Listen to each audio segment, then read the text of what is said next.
Evaluación funcional cardiorrespiratoria. Para conocer la evaluación cardiorrespiratoria necesitamos repasar el concepto de disnea, pues esta es el primer motivo de consulta o de indicación de fisioterapia. La disnea es una sensación, una experiencia subjetiva de malestar respiratorio que consta de sensaciones cuantitativas distintas que varía en intensidad.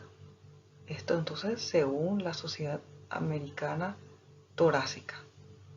Es subjetiva y se puede medir a través de escalas. Varias son las causas y también la severidad se puede graduar. La disnea es una sensación subjetiva, sin embargo con la evaluación podemos observar el uso de músculos accesorios, aumento de la frecuencia respiratoria y otros parámetros más. Varios son los factores que generan la disnea. Pueden ser factores fisiológicos, por ejemplo, aquella persona que tras una actividad física tiene esa disnea. Otro factor fisiológico puede ser el paciente con algún tipo de obesidad mórbida y que genera mayor gasto cardíaco y mayor el aumento de la frecuencia respiratoria y la disnea ante pequeños esfuerzos. Puede ser para la mujer gestante. Estos son aspectos fisiológicos. Entre los fisiopatológicos, cualquiera de las afecciones respiratoria o torácica genera disnea, como sabemos. Desde el punto de vista psicológico, algún comportamiento o conducta psicológica, psiquiátrica, puede alterar nuestra mecánica respiratoria y generar disnea, como crisis de pánico, ansiedad, agitación. Esos son algunos ejemplos desde el punto de vista psicológico. Social puede ser aquella persona con sobrecarga laboral, con aumento de la demanda en su entorno de trabajo, familiar, alguna crisis social en ese contexto que altera ese ritmo respiratorio y genera esa disnea.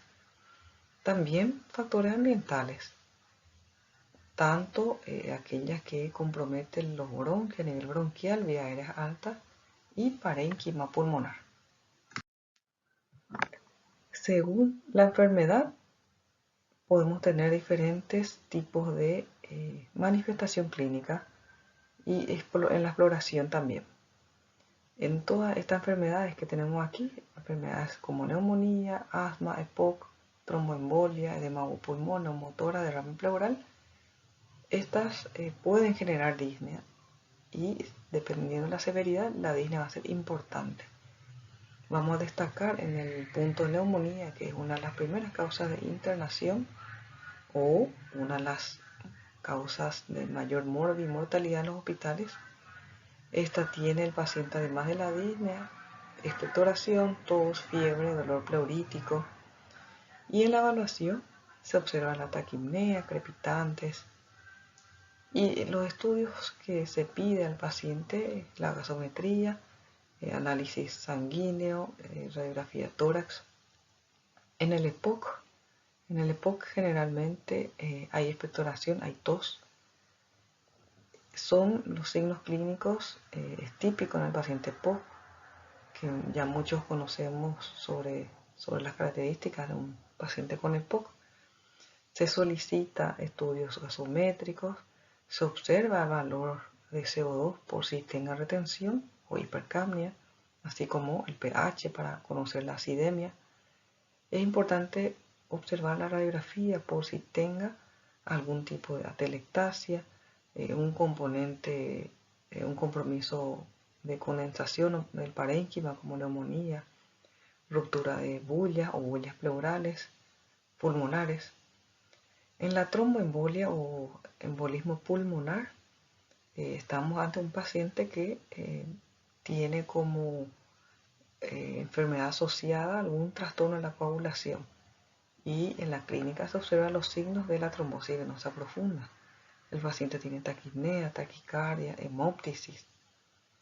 Y entre los estudios de diagnóstico, además de la gasometría y radiografía, se solicita un electrocardiograma y el informe del dímero D, que suele estar elevado. La tromboembolia pulmonar es una enfermedad grave que puede tener dos desenlaces, ¿verdad? Uno es el infarto pulmonar y el otro la muerte del paciente. El edema pulmonar cardiogénico. El edema agudo de pulmón puede ser de origen cardiogénico y no cardiogénico. Cuando la falla está en el corazón, el paciente, además de su disnea, tiene un tipo de expectoración de color rosada o rosado. Esa expectoración rosácea es por la ruptura de esa membrana alveolo-capilar por la sobrecarga de líquido en nivel del parénquima pulmonar. Esto, como dice, de origen cardíaco, se relaciona a la falla cardíaca. Entre los signos clínicos, además de la taquipnea, hay hepatomegalia, hay edema bilateral generalmente, crepitantes bilaterales. Se solicita al paciente, además de la gasometría y radiografía, las enzimas cardíacas. En el neumotórax, si el paciente tiene disnea por una causa a nivel pleural como neumotórax, el paciente va a tener un dolor tipo pleurítico, tipo una puntada, la tos es seca y los signos clínicos que ya conocemos semiológicos ante un neumotórax.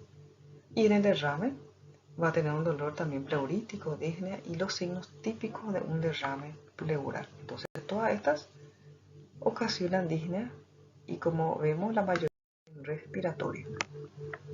Para hablar de disnea y para hablar de mecánica respiratoria es importante recordar el mecanismo fisiopatológico de esta disnea, y se genera cuando la actividad del centro respiratorio está incrementado o el sistema nervioso está sometido a una carga mecánica. Entonces, este componente fisiopatológico es cuando el centro respiratorio está incrementado. Algún componente del centro respiratorio que, como vemos en el gráfico, se encuentra a nivel central, a nivel del bulbo. Tenemos otros centros periféricos también, que más adelante vamos a ir hablando, los quimioreceptores, varoreceptores.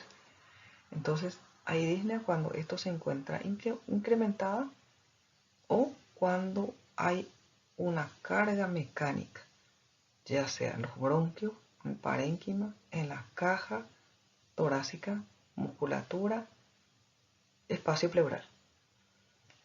Recordar que esa disnea o una respiración acelerada con sensación de ahogo, en un primer momento la corteza, que es el centro neurológico que por cierto momento podemos controlar de forma voluntaria, está afectado.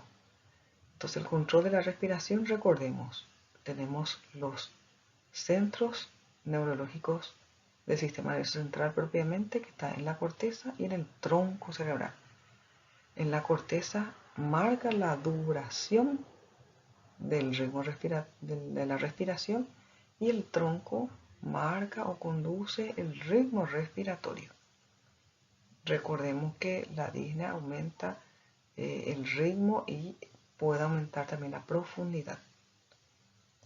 El control químico o los quimioreceptores, tenemos los periféricos que sensibles son a la PO2 y los centrales a PCO2 e hidrogeniones. Ante el déficit de estos componentes, actúa fisiológicamente los quimioreceptores tratando de compensar esa falta de oxigenación o de intercambio de gases. Otro centro o control de reflejo en la respiración están los receptores de irritación pulmonar y los receptores bronquiales de distensión. Estos actúan entonces en el control de la respiración como un mecanismo reflejo. Vemos en este gráfico los centros respiratorios a nivel cortical, a nivel del bulbo, los quimioreceptores y aquellos mecanorreceptores también. Entonces, la disnea en diferentes condiciones clínicas tenemos las dos principales causas, la respiratoria y la cardíaca. Estas son en un 75% las causas de la disnea de nuestros pacientes es por trastorno respiratorio o cardíaco. Un aumento en el drive respiratorio o esfuerzo necesario para superar la carga impuesta. Esa es otra de la condición clínica para la disnea. Cuando hay aumento en el drive respiratorio que dijimos que está a nivel central, o cuando hay un esfuerzo necesario para superar una carga. Esa carga es la obstrucción bronquial, es la disminución de la complicación de distensibilidad pulmonar, cualquiera de las cargas. Eso genera disnea. Otro es el aumento en la proporción de la fuerza muscular respiratoria requerida para respirar. Ejemplo, aquel paciente que no tiene buena fuerza en los músculos respiratorios, específicamente los músculos inspiratorios en enfermedades neuromusculares, o aquel paciente con una hiperinsuflación o atrapamiento aéreo que más que poder inspirar le cuesta sacar el aire. Entonces estas son algunas de las condiciones clínicas de la disnea. También aquellos que por algún requerimiento metabólico aumente esta disnea. Por ejemplo, consumo metabólico, paciente que tiene fiebre, que tiene una enfermedad infecciosa, eso aumenta el metabolismo y aumenta también la frecuencia respiratoria y requiere compensar este mecanismo. La anemia también, menos hemoglobina, más trabajo para esa poca cantidad en el transporte de oxígeno. También la hipoxemia, sea esta hipoxemia por un problema pulmonar, por un problema cardiológico u otro. También aquella persona con un trastorno vascular. Recordemos entonces las zonas de West de intercambio, donde la ventilación y la perfusión, según las zonas de West, se tiene que equilibrar. Si está alterado, entonces se puede la disnea. Bueno, la disnea tenemos diferentes causas, como dijimos, según el origen. Y cuando hablamos de una disnea aguda, reciente, y hablamos de una enfermedad pulmonar, si hoy mi paciente tiene una disnea en un momento dado, no es crónico, es agudo, puede ser por una obstrucción bronquial, aspiración de cuerpo extraño, asma, una crisis, broncoespasmo. Puede ser una crisis de la enfermedad obstructiva crónica, si bien dice crónica, se puede reagudizar el EPOC. Broncoespasmo por algún alergeno o otro compromiso, ¿verdad? Neumonía, neumotoras, tromboembolia, hemorragia pulmonar, trauma de tórax, distrés. Estas son disneas de origen agudo, de causa aguda reciente, de origen pulmonar. De origen extrapulmonar, ¿por qué puede tener disnea en mi paciente? Por un trastorno a nivel cardíaco, como dijimos. Una falla cardíaca puede generar un edema agudo pulmón y la disnea. Podemos tener también disnea en aquel paciente con edema agudo pulmón, pero no cardiogénico. Un paciente gran quemado, aquel que está expuesto a una sobrecarga de líquido más de lo necesario. La hiperventilación por una ansiedad, paciente que hiperventila, respira rápido, profundo y elimina ese CO2, puede generar entonces una disnea aguda. Y enfermedad neuromuscular, generalmente en aquellos con alguna. Este es el algoritmo de actuación en pacientes con disnea aguda en urgencias. Acude el paciente en urgencias con una disnea aguda.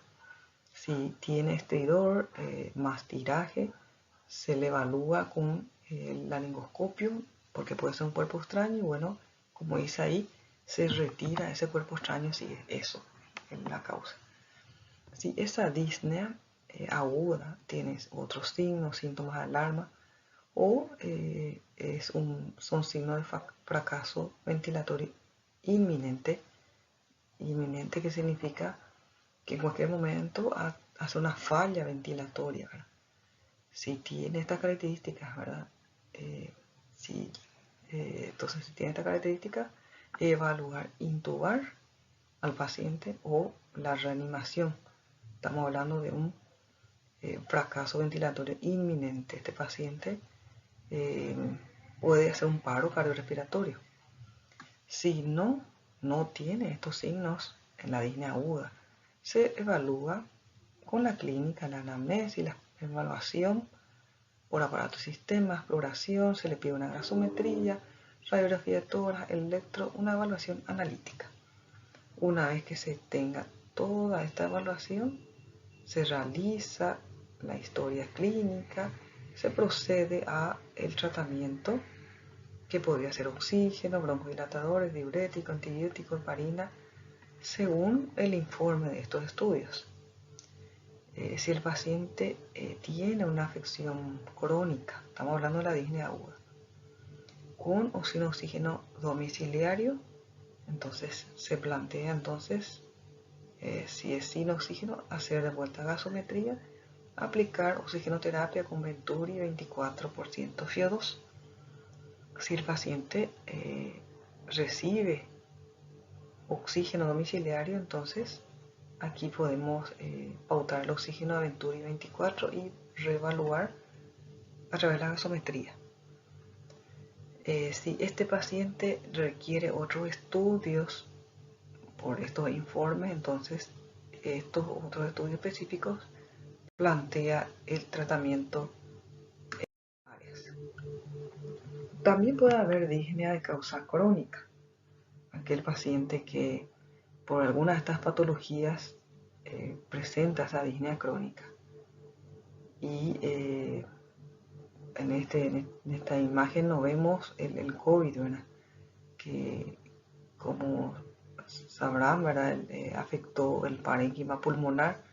Esa neumonía por COVID-19 genera una disnea importante y ante las escasas medidas terapéuticas del paciente tiene esta disnea crónica.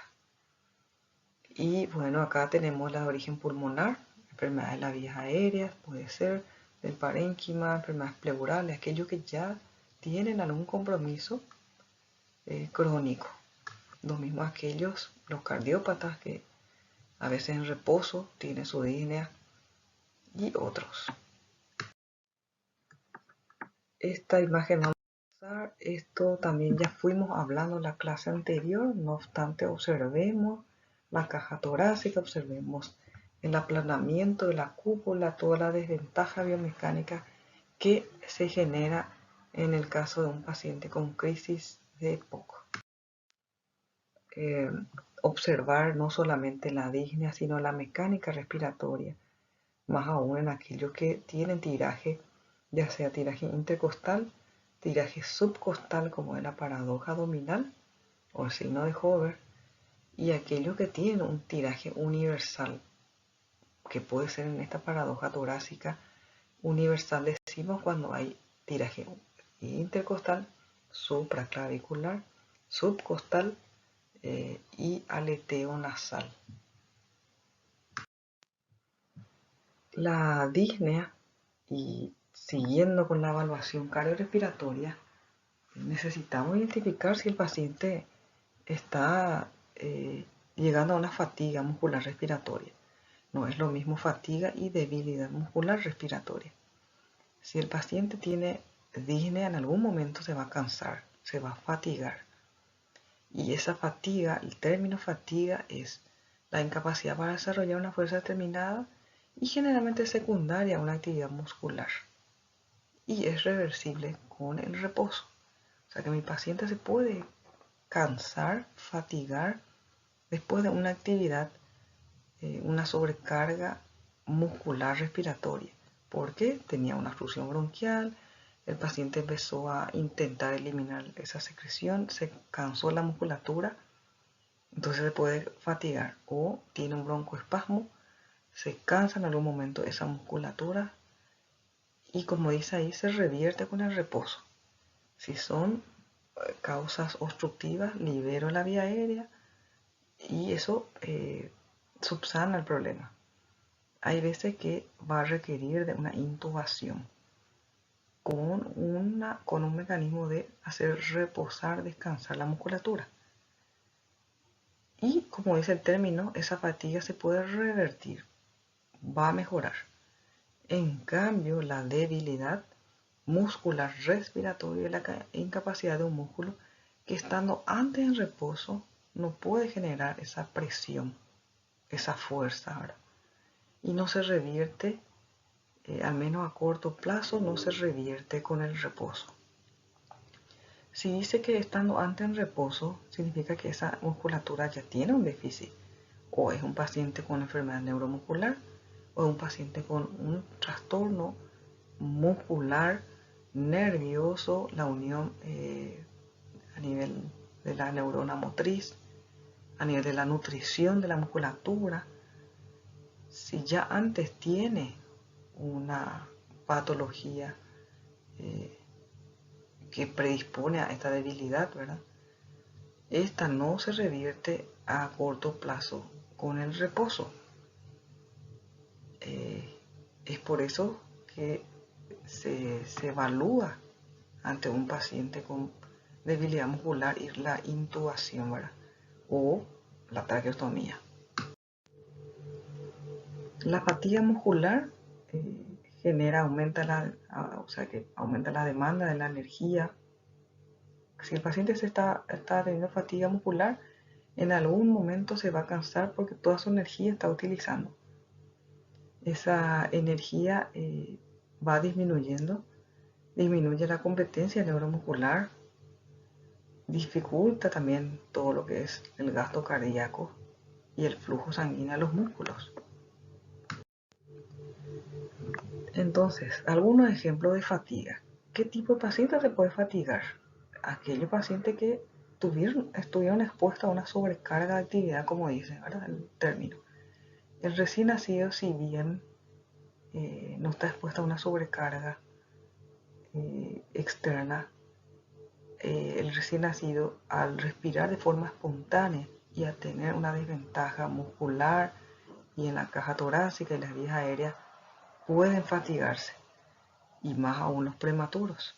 Uno por ese factor y otro porque si las vías aéreas superiores, las narices, están obstruidas, fácilmente se fatigan, predisponen a la fatiga más que los adultos. Es rápida la intervención en el niño porque esa fatiga, ellos no toleran mucho tiempo la fatiga. Pueden hacer un paro cardiorrespiratorio y fallecer, ¿verdad? ¿Quién también se puede fatigar? Cuando el paciente está en desconexión de la ventilación mecánica. Está haciendo su proceso de destete, está con su tubo T, se puede cansar. O se le acaba de extubar, ya está respirando espontáneamente y se puede cansar.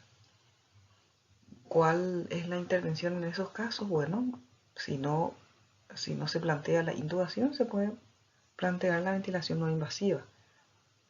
Y si no hay caso, bueno, se le tiene que intubar de vuelta, porque si se fatiga, como dijimos, eso genera una acidosis respiratoria y puede haber una falla cardiorrespiratoria. Asma es otro ejemplo.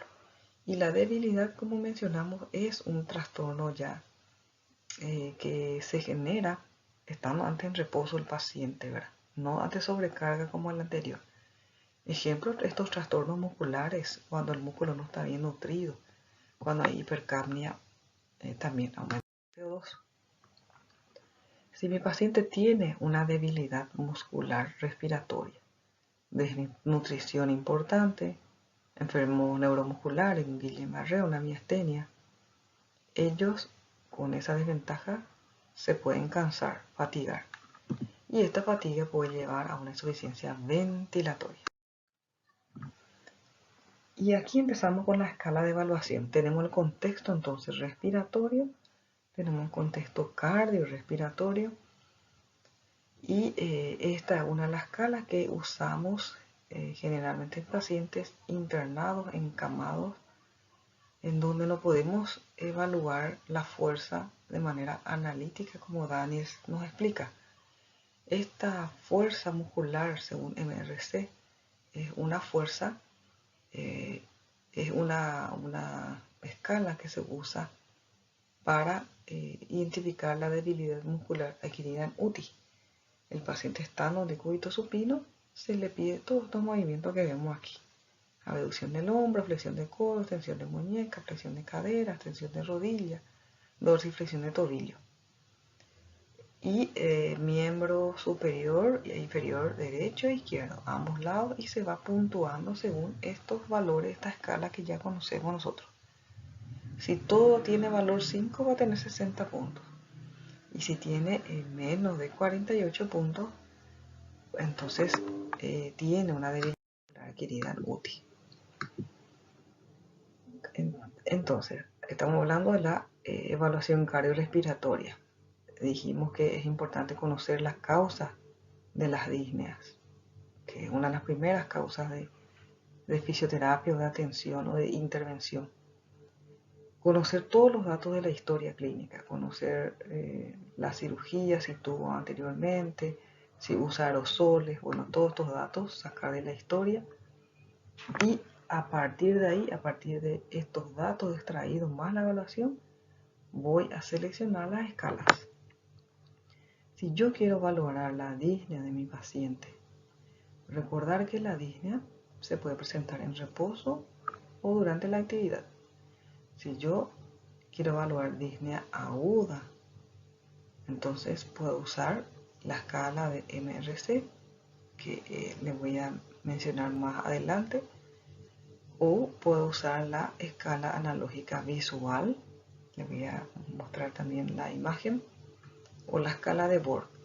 Entonces, paciente tiene disnea aguda, está internado, está ahora mismo con neumonía, un derrame pleural, y él me dice que tiene sensación de ahogo.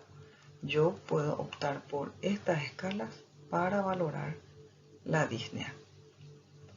Para evaluar una disnea crónica, que puede ser varias las causas de una disnea crónica, porque ya hay un compromiso sistémico, se recomienda usar estas escalas, estos índices de evaluación.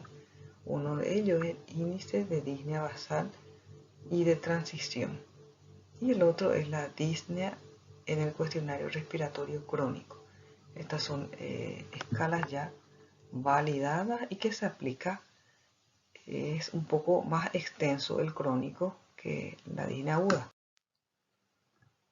Si nos permite el paciente evaluar la disnea en bipestación durante la marcha, podemos usar el test de 6 minutos, podemos usar el test de carga constante, mientras el paciente puede realizar esta actividad y si tenemos también este espacio físico, recordar que lo ideal es tener de 30 a 50 metros de pasillo libre para que apliquemos el de 6 minutos, o si no tenemos entonces un espacio de 10 metros y los conos y varios otros elementos que les voy a ir mencionando.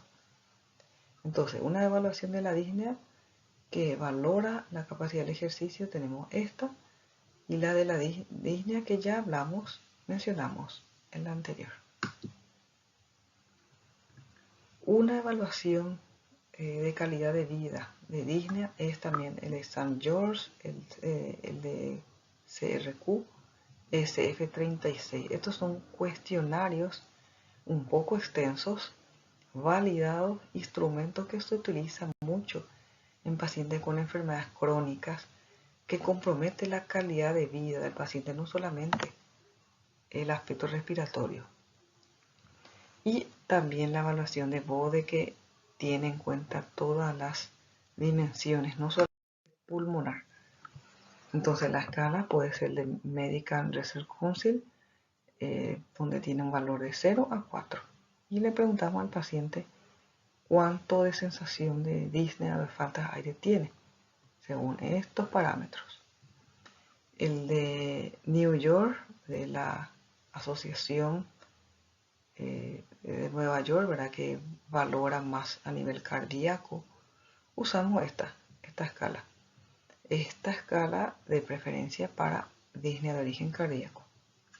Y el de Bohr que ya conocemos, el más sencillo pero importante, esto ejemplificar con una cartulina y con imágenes. Este es un resumen de todas las escalas que podemos aplicar. Esto dejo para que ustedes utilicen, dependiendo entonces del servicio donde están trabajando para aplicar. Muchas de ellas lleva tiempo, el paciente completa en la casa si no puede completar en el consultorio porque son escalas que evalúa calidad de vida, por ejemplo. Entonces, acá está el resumen de todos los test o escalas que aquí tenemos otra escala que ya sabemos de 6 minutos que valora esa condición cardiorrespiratoria. Se aplica en consultorio más que en sala de internación.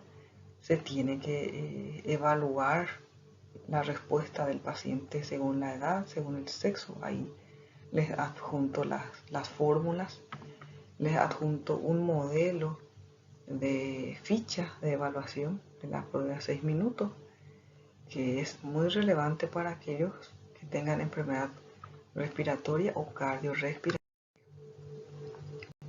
Ya hablamos, la escala de New York, la escala de Bohr de vuelta, parámetros de 6 minutos, el índice basal es otro tipo de escala. Acá tenemos otro modelo de escala. Esto dejo a consideración para la aplicación. No hace falta usar todo, uno puede optar según le convenga, según el paciente, por supuesto. Estas son las otras que mencioné. Recordar que el paciente va a tener cierto aumento de la frecuencia cardíaca, del metabolismo, cansancio ante la actividad física o la fisioterapia motora. Y si un paciente con cardiopatía, conocer la frecuencia cardíaca de entrenamiento que vamos a aplicar en él. No simplemente poner el saturómetro y hacerle caminar, sino que orientarle al paciente como recomendación después la distancia que va a tener que caminar o el tiempo que va a tener que caminar en ciertos planos de superficie que cuenta, ¿verdad? Entonces la frecuencia cardíaca de entrenamiento o la frecuencia cardíaca que vamos a aplicar al paciente en la rehabilitación o como recomendación tiene en cuenta la frecuencia cardíaca máxima, acá está la fórmula, menos la frecuencia cardíaca de reposo. Esto se multiplica por el porcentaje que yo voy a exigir al paciente.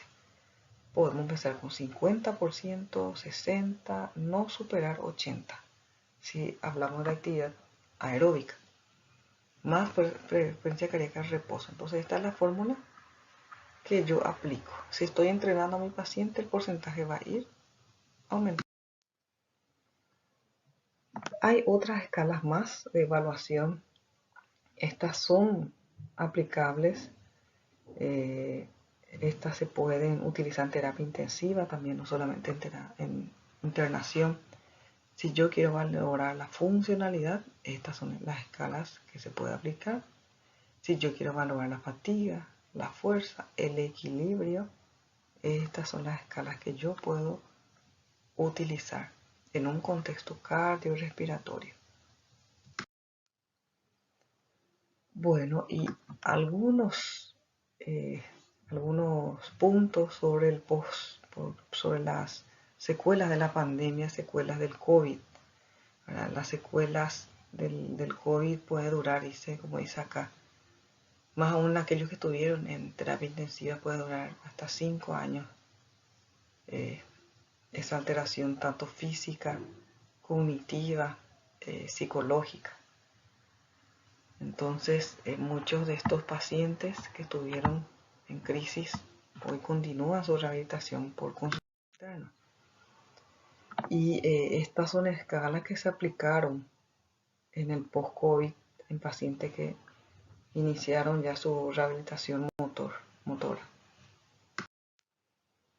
De vuelta, una batería de como esa acá batería corta de ejecución física, les entrego un paquete de escalas muy sencilla que se puede aplicar, muy ilustrativa con estas imágenes. Podemos aplicar en sala de internación también. Escala del estado funcional post-COVID. Esto se usó más en aquellos pacientes que salieron de terapia intensiva, estuvieron internados. Y continúa también una escala funcional post-COVID. Otra escala más que se puede aplicar. Y esta es la pregunta que hago al auditorio en relación a este tema, que es evaluación funcional cardiorrespiratoria. ¿Qué les gustaría conocer más? Desde la evaluación respiratoria sobre todo. Entonces les preparo otros materiales más sobre algunos puntos que necesiten reforzar en la evaluación respiratoria, ya sea evaluación respiratoria en pacientes con vía aérea artificial, con traqueostomía, manejo y evaluación de la deglución y otros aspectos más. A consideración entonces estaré abierta a sus preguntas, sugerencias. Muchas gracias.